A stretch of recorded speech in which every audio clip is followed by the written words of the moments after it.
Cooker விசில மறந்து உணவு வீணாகி போச்சா? இனி அந்த கவலையே வேண்டாம். வழங்குகிறோம் உலகின் முதல் விசில் கவுண்டர் குக்கர், புதிய அல்ட்ரா குரோனோ. அல்ட்ரா என்றால் ஆரோக்கியம். காஷ்மீரின் சோபாரின் ஹைகம் பகுதியில் ரோந்து சென்ற போலீசார் மீது பயங்கரவாதிகள் துப்பாக்கிச்சூடு நடத்தினர்.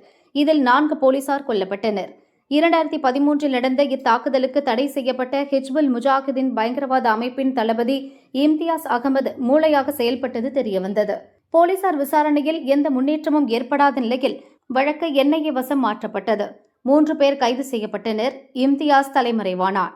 இம்தியாஸ் பாகிஸ்தானில் பதுங்கியிருப்பதாகவும் பல வெளிநாடுகளுக்கு தன் இருப்பிடத்தை அடிக்கடி மாற்றுவதாகவும் என்ஐஏ அதிகாரிகளுக்கு தகவல் கிடைத்தது. சர்வதேச அளவிலான பயங்கரவாத சம்பவங்கள், ஆயுத கடத்தல், பயங்கரவாதிகளுக்கு நிதியுதவி செய்தல் உட்பட பல குற்ற வழக்குகளில் இம்தியாஸுக்கு தொடர்பு இருப்பதும் கண்டுபிடிக்கப்பட்டது. சர்வதேச போலீசார் உதவியுடன் இம்தியாஸை கைது செய்யும் நடவடிக்கையில் என்ஐஏ அதிகாரிகள் இறங்கினர்.